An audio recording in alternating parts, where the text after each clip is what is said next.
what I was before I changed what I was about. I'm Muslim out here, blood, that's what I am now. Don't rate me for the things I did then, that was foul. But enough for the drugs and the pow, pow, pow. I'm sick of the weed and liquor, I'm stamping it out now. We getting tea from Allah, I'm changing my lifestyle. Musa to Islam. It was a dream, but now, alhamdulillah, it's a reality. It's a reality. Certain things I did on road, I hope I never have to look back. The cook crap, the soul from the hood rap. The life controlled in my hand as a hood rap. Assalamu alaikum rahmatullahi wa barakatuh. This is Musa to Islam. Aki, can you introduce yourself, please? Yeah, my name is Musa, alhamdulillah. Some of you might know me from the streets or the music game as Fury, Sizzle, alhamdulillah. Aki, how long have you been Muslim for? I've been Muslim now, coming up to 5 years, subhanallah. Alhamdulillah. Aki, can you tell the viewers a little bit about your life before you started practicing the deen? Subhanallah, Ak. Before Islam, my life was like, it was up and down, innit? I was on the streets. And to give you a clear picture, the main influences I had in the streets as a young boy, first, obviously, I grew up in an area where crime rate is up, everybody's trying to get a quick buck, and everyone's trying to get money. So I would say by the time I was 13 years old, 12 years old, I had an influence and I had a hunger of being successful. But where I'm from, success was based upon the streets and getting money and what the elders had. So I'll say the big influences for me, especially at that age there, 12, was the people that was older than me. Because I had an urge to roll with people that were older than me. So I was always like the youngest in the team. So now from that age there, 12, 13, I started doing all sorts of things that like people today might be surprised of. Like I was on the streets that we were doing robberies. We were in and out of shops. We were robberies, from street robberies to shop robberies. We were doing all sorts of stuff.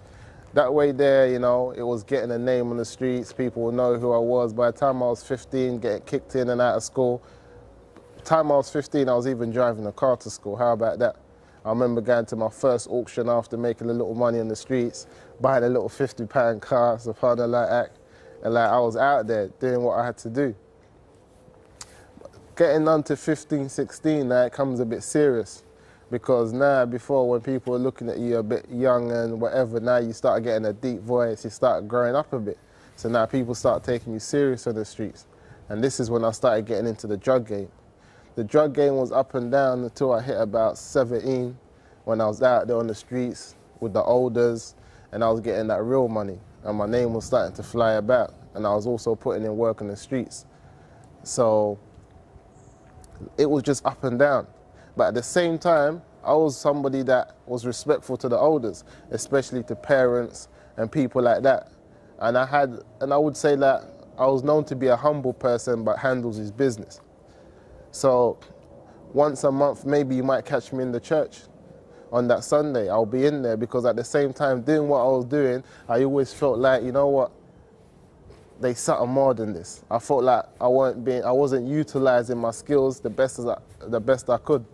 So this was one of the things that always used to be on my mind when I was out here on the streets and getting what I was getting. I was happy, I was successful, I was getting the money, I was doing what I was doing, I was rolling with the man them, things were looking good, but I always felt like, you know what, I'm better than this.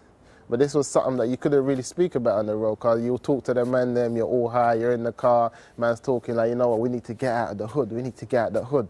The game is dead, the game is dead. Everyone will talk it, but the next day, that was in the back of our heads. We were back out there on the grind, getting that money and doing what we do best. So the streets, it was like a funny thing. But coming on to about 17, 18, I got into the rap game. So now the rap game was just coming up. Me and a couple of men there from Woolly Road, Buck, Ski, Swift, alhamdulillah, a couple of them's embraced Islam. We started doing this rap thing and representing the streets, Wharf Road, started rapping with a couple of men from Peckham, like Hollow and that. And we were doing our thing. And this is where my name started not just being around my area and the local boroughs like Peckham and Brixton. I started to get out there like East, North, West. The man would be like, right, that's Sizzle, that's Fury from such and such. And the rap game was really, I was just like talking about what I was doing, what I was living. And then this was something that would influence the youth that I never knew it had an influence, to the point that when I would go places, people will be like, "Oh, ain't that such and such, ain't that?" And I'll be like, "Oh, people really listen to what I'm doing." This gave me some sort of empowerment that for me to have new stuff to write about, I have to go harder on the streets. So like, it was just a life of trying to, it was a life of showing off. I wasn't doing nothing for myself. Whatever I'd done, people like me, I'd do more bad stuff so they can like me more. It was always for somebody else, But when you're by yourself, you're thinking about you, innit? What can I do for me? And this was something that made me start to look around, and I started to think about different ways of life and things like that, and what I can do to get out of the hood. So this was always in my mind. And even when I was on the streets doing my thing, doing the shotting, the music, and the beef thing, I always had an eye for education.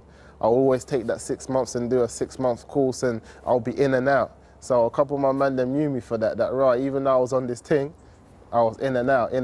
I was, somebody that was like, I wouldn't say I was focused because I was lost, but I had an inkling for wanting more. I was never satisfied with, I'm never satisfied with £100. I got 100, I need 2. I got a grand, I need 2. I got 4, I need 6. You know what I'm saying? I'm on the street, I need out. So this was something that was always in me, and it was always, inside of me, burning. So boom, now let's go when I got into prison. Now I end up in prison for an offensive weapon, and I get banged up in a 3-man bang up, and I walk in there, and I meet 2 Asian brothers. One's Hassan and one's Hussein. Now the 2 brothers that I meet in there, they were in there for some other charges, a couple funny charges. But just before I went into prison, my mum was throwing a few things out the house, and she had the Quran. She didn't want to throw it out, so she gave it to me. So even then, I started to read a couple pages of that just to see what it was about. This was when I wanted more, and I was just trying to think, what's going on out here? So I started to read a bit of that. So by the time I go to prison, I meet these brothers. What hits me straight away was like, let me see if they know what that book's really saying that I've been reading. The brothers gave me a small little, it wasn't even much of what they said, but what they done. Because they weren't the best of brothers, but Allah's their sister, Allah knows best. But it was their mannerism, and their attributes of what they were doing in the situation that they were in, and for the charges that they were in. That when it came, because now I've gone into prison, and it's like the last 10 days of Ramadan. It's just about to start the next day just before I've gone in. So now they're starting to apply certain things in the cell.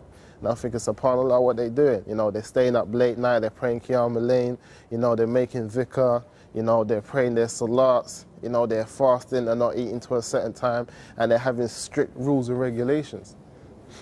And then this was something for me to, I started to think, subhanAllah, right, what's all this about? Ask a few questions, we get into a few things, they give me an inkling, I'm like, okay. Same time, I'm like, right, what's my man on road gonna think? So I'm thinking, you know what, this is a bit funny, because this time here, we got a couple beefs out there with a couple people that's supposed to be Muslim or not. Allah knows best. But alhamdulillah, so now I got a dislike for Islam, but inside I got a like for it.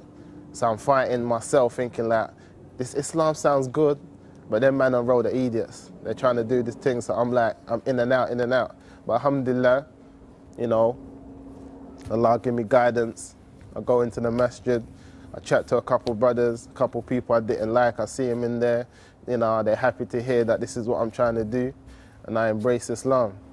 And since then, it's just been a different game. Alhamdulillah. So, Aki, how would you say Islam has changed your life? SubhanAllah, how it's changed my life is a great benefit.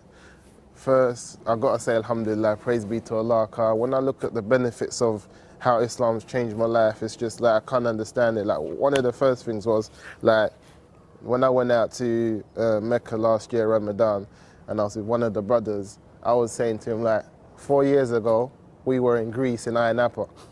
4 years later, we're here making sajda at the house of Allah.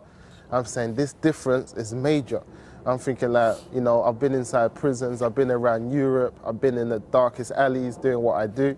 And to end up here, it was just a great change. Secondly, the worldly stuff, the money, the clothes, the things that I used to chase that were empty, they don't mean much to me, and just the appreciation of life, the appreciation of knowing that many times Allah subhanahu wa ta'ala could have took me when I was in the darkest places of this dunya, in the nightclubs, on the street selling the drugs, doing the robberies, in so many circumstances, Allah could have took my soul, you know, and He spared me for this guidance. I got to be pleased for that. So you see man them on the road, now when they see you, you're practicing the deen, how do they look at you now? Alhamdulillah, because like I was saying before, I was known to be on this thing, but I was a humble guy. And most people that knew me from the streets knew me as somebody that was humble and somebody that always wanted more. So when man see me, it's not a shock to their system that I'm somebody that's embraced the religion and has took it serious. Because whatever I do, I took it serious. Whether I was on the streets, I gave it 100%. If I hold you down, I give you 100%. So when I took this liking to Islam, when I embraced Islam, automatically the people knew that I would give it 100%. So when they see me first, it was a shock, obviously, because for me, I had to put on the kameez, I had to put the throbe on just to protect myself from what I used to do. You know, being with the throbe and the kameez, you can't be in a certain area and you can't be doing certain stuff. So this was a protection for me. But this was new to the people that I grew up with and to my man them. They're like, subhanAllah, right, he's really taking this thing serious, and they accepted it, alhamdulillah. So okay, how has Islam changed your life? Alhamdulillah, how Islam's changed my life is crazy, because before Islam, you know, I used to be doing things that I couldn't see myself doing now. Like just the other day or last year, Ramadan, when me and the brother went out to Mecca, I was telling him like, listen, we were in Ayia Napa like 4 years ago. 4 years later, we're here making sajda in the house of Allah. Now these were things that we couldn't comprehend or understand or see to happen. Even just, you know, the way that we change our way, how we live and how we respect the people around us, it's just to take an appreciation to life, Aki. Because I used to tell him, subhanAllah, one man was robbing, stealing, shotting, doing what we were doing, and in the nightclubs and raving with all this whatever, Allah could have took our soul, And if Allah would have took us, subhanAllah, man, we know what happens to the people in that condition. So for Allah to spare us and to give us this opportunity to become a Muslim, Aki, you see, like a Muslim, Aki, it's major. It's a major thing from being a non-Muslim to a Muslim. It's major. We have to appreciate Allah gives you that chance. Allah picks you out of a creation of people and brings you into the fold of Islam. SubhanAllah, you got to be grateful. You got to make that sajda of gratefulness and say Allahu Akbar every day. You see, when you used to do the music industry, obviously when you were doing the music, you were known for talking a lot of hard stuff. For example, shooting, robberies, etc. Now the people who used to listen to you, when they see you now, how do they take to it, to the transmission? Boy, the youth, they thought it was just a phase. Cause there's a lot of people that are Muslim but are still rapping, are Muslim but are still committing the sins openly and outwardly, and the people know of it. So then they thought that, okay, Sizzle is doing his rap thing, he goes hard in the booth, the success that he's getting or the name that he's building for himself, they doubted that I could throw that away for the sake of Islam. They thought that nah, he's out there. He's got to a level where if he stays on this thing focusedly, he's going to be out there. He's going to be a household name. So many of the people would doubt that I would leave the rap game for Islam. So what I had to do then is throw the throbe on, like I said, because I couldn't be wearing a throbe and then in the studio rapping. And then I couldn't take the throbe off for the sake of rapping. So it was either I chose the deen or didn't choose, or chose the deen or left the deen. I couldn't do both. So me, I chose the deen, and then slowly but surely I kept away from the music, kept away from my surroundings, and stayed away from the people that wanted to do music for the best that I could. So I didn't fall into it. And alhamdulillah, you know, I haven't gone back to the music. The people still see me. Even till like last week, I'll see someone and they'll be like, yo, sis, what, can I get you in the studio? Can I get you in the booth? I'm like, it's been 4 years, man. I don't do this, you know, so this is what's really going on still. Okay, how did your mum take it when you became Muslim? Alhamdulillah, because like I was saying before, she gave me a Quran just before I spent a little time in prison. And this Quran was given to her by a family member and she didn't want to throw it away. And what my mum didn't also tell me is that in her youth, she embraced Islam. And due to coming over to England in a Christian country, she kind of left her Islam and started to just, you know, fit in with the people, applying for the best schools, being the Christian schools, and sending us to these sort of places. And obviously when she had got married, she had sort of left her childhood and that part of her life when she had embraced Islam for a little while and started to do what she'd done. But so when she had the Quran, she still had a liking to it and understanding to know that it was the book of Allah, and she didn't want to just throw it away, so she gave it to me knowing that I needed guidance. Because subhanAllah, like, my mum's been up through the ups and downs with me to the point where she used to find my guns at, like, you know, where you, like, man's just wasteful at just bringing guns home and things like that. Mum's going in the room, checking it, finding money, finding guns, and it was a big shock to her that her son was on these things. But so she gave me the book. I took the book on. Alhamdulillah, I embraced Islam, and after me embracing Islam, 12 months later, my mum embraced Islam and became Muslim again, alhamdulillah. MashaAllah, tabarakallah. So, Aki, what advice have you got to the youth on the road, living this gang-banging life, putting work on the road? What advice have you got to them, inshallah ta'ala? Alhamdulillah, I would have two sets of advice. The advice for the youths that are not Muslim, that are living this life, this is first and foremost, they need to find Islam. If they have an inclination of wanting to know Islam, they have a few friends that are Muslim or whatever, and they're thinking, subhanAllah, I want to know about Islam, but my brethren, he says he's Muslim, but he's just like me. He's not really doing nothing. He says he's Muslim, so what's the benefit of me embracing Islam if we're both going to be on the road? Because certain times, as a non-Muslim, you want to embrace Islam, and the only person that's showing you Islam is your friend, but he's just as bad as you. But you're trying to overstep him. You're not trying to be a Muslim and be like him. You're trying to be a Muslim and go beyond that and practice your deen. But you can't see a way out and you don't know who to ask except for him. So then you end up leaving it off because of his dawah is not correct. So what I would say to that is look past that. Look past his downfalls, look past his faults, and ask him about what is really Islam. What do you know about Islam, and where can I find guidance? Where can I go to? Do you know any organization just like yourself, Roadside to Islam? Do you know anything that I can go and, you know, find out about this deen of Islam? And for those that are Muslims, subhanAllah, when Allah, like I was saying earlier, chooses you to be a Muslim over the non-Muslims, don't take it for granted. This is not something that we should take for granted in this dunya. This is something that is a very, very serious matter. For Allah to give you, you know, a key and tell you, okay, this key, if you want to use it correctly, it would open the door to Jannah. It's here, take the key. And for Allah to have another creation that He doesn't give a key at, they'll knock as much as they want and the doors of Jannah will never open for them, Aki. So for Allah to give you a way in, you shouldn't take it for a joke and want to use it like, subhanAllah, like we need to think about it. The youth need to think, where do they want to be? Do they want to be in this culture of just gang banging, robbing and stealing? It's easy to be sent at. We used to live that life, we were there. We know when you're in that trance, you can't see a way out. But if you want something that much, just how you want a new pair of Nikes, you go on the street, you put in the extra hours, you get that money, you want a new car, you put that effort in, you get that money. You can do the same for Islam, Aki. If you want a way out, put that effort in, and you're going to get that iman, inshallah, to Allah. You know, you were saying basically when you were in jail, before you went to jail, you had a few problems with certain Muslims who were on the streets, etc. So when you came to the deen, these same guys that you used to have beef with, how did they take to you now they knew that you were Muslim? Alhamdulillah. You know, that's a very important question because a lot of people that want to embrace Islam and they have beef with a Muslim or they have some sort of altercation with the brothers, they use it, or shaitan uses it, an excuse for them not to embrace Islam.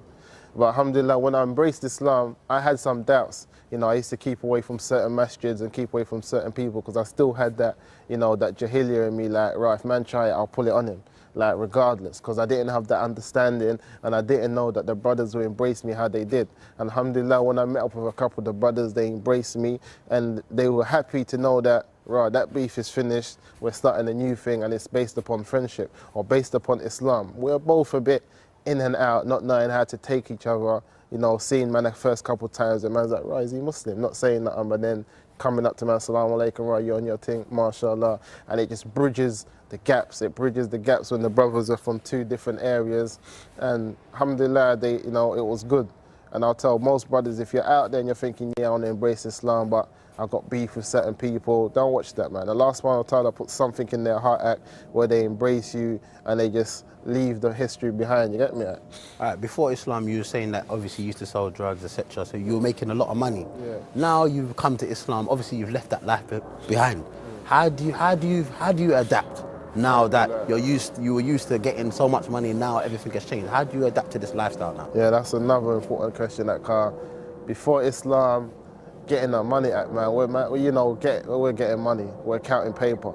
So living that life, buying what you want to buy, like you're not even asking for receipts, you're not asking for the price. You go in the shop, you're not asking how much does that cost.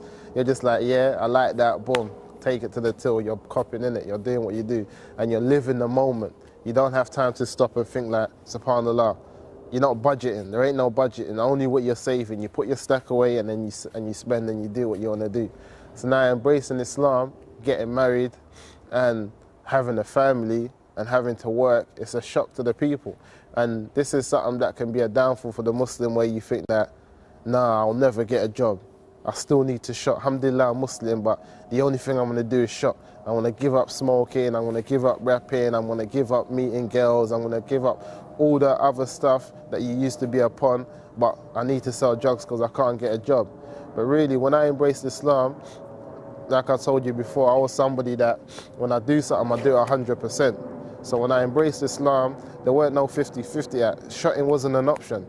The day I made shotting not an option was the day that it weren't coming back in my life. So what I done was that when I was down, it wasn't an option. Once shotting is an option, and this is going out to the brothers out there, if you leave it as an option, as soon as you fall low, you're going to go back to it like that. Because it's an option. You're like, boy, if everything else fails, I'll go back to the road. But if it's not an option, that you're at the bottom, what can you do? You have to find new ways and new means and getting out there and doing that thing. And alhamdulillah, I was able to go to Umrah in Ramadan, come back, and then me and the brother, or before we went to Umrah actually, me and the brother, we went out to Egypt. Then we came back and we opened up a bookshop. And from there we started to make a few, little change here and there, little means.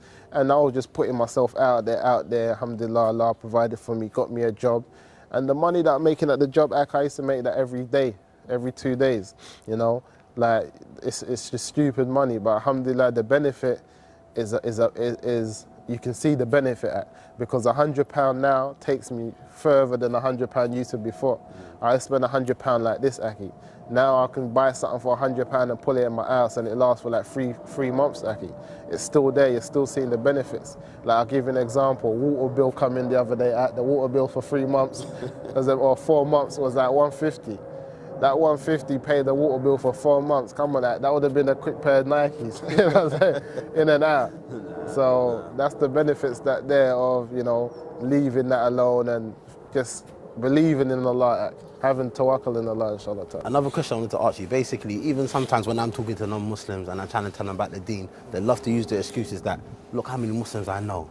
They do music, they do rapping, they're selling drugs, etc. So what's the point of me becoming Muslim? If I become Muslim, I'll be doing everything they're doing, but the only difference is that when I see another Muslim, I send him salam. What advice have you got to non-Muslims regarding that matter? Well, I'll tell the non-Muslims, when it comes, we got the principles in Islam, and one of the principles is that when it comes to the deen of Allah subhanahu wa ta'ala, you need to look up. When it comes to the deen, i.e., when it comes to somebody being better than yourself, you should always look up and try to better yourself. If you see somebody that's praying 5 times a day, alhamdulillah, you should say, yeah, I need to be praying 5 times a day and doing the night prayer. You shouldn't say, alhamdulillah, I pray 5 times a day, my man there only prays once, I'm better than him. You're not meant to look down at the people when it comes to ibadah. You're always meant to look up and how you can better yourself, because we can always all better ourselves in ibadah. And then when it comes to the dunya, the principle of the dunya is that you should look down. You should say, subhanallah, Allah's qadr has given him, that he only has £10 a week. Alhamdulillah, Allah has blessed me with a qadr of £100 a week. I should be grateful for my £100 a week and be in more ibadah, more worship, and be more grateful to Allah. So this is what we need to do. If Allah grants you something good in the dunya, you shouldn't complain and say, oh, he has better than me, or I need to do this. So when you see your Muslim friends out here and they're not really portraying the deen of Islam and they're not practicing their deen, you shouldn't think, subhanallah, if I become Muslim, I'm going to be just like him. You need to think, subhanallah, he's not the example. The example of a great Muslim is the Prophet Muhammad sallallahu alaihi wasallam. Whenever we look at an example, I'll give you an example. If you tell your boy, okay, example, the non-Muslim will say to his boy, you want to be a footballer, you can be like Zidane. You can be like Thierry Henry. You're not going to tell him you can be like Paul Simmons from Blackburn. You know what I mean? Somebody that's not really putting in a shift. You're always going to look at the best of examples. And when you tell your son you can be anything, you give him the best examples. You don't tell him, oh, you can grow up, you can have a great job, and you're going to be a road cleaner. You tell them you can be a doctor, you can be a lawyer, you can be this. So similarly in Islam, if you want to look for an example on what to be and how to be a good Muslim, look at the best of the Muslims, you know. Look at the Prophet Muhammad sallallahu alaihi wasallam, look at the Sahaba, look at, you know, Abu Bakr, Umar radiallahu anhu, look at these people and know that these are the examples you want to be to. And if you fall short of that, alhamdulillah, you just try and keep on bettering yourself, inshallah ta'ala. And this is something that the people should look at and look for the best of examples, because many of the people today, they'll come to you and they'll say, Aki, why does that Muslim drink? Why does that Muslim smoke? Why does that Muslim rob? Why is that Muslim stealing? Is that allowed? Is that allowed? They always give you the lowest of examples when really they should be saying, subhanallah, isn't a Muslim meant to be like the Prophet Muhammad sallallahu alaihi wasallam? Isn't that the correct way of Islam? And then this will make them embrace Islam easier, or will take the waswas or the shaitan away, inshallah ta'ala.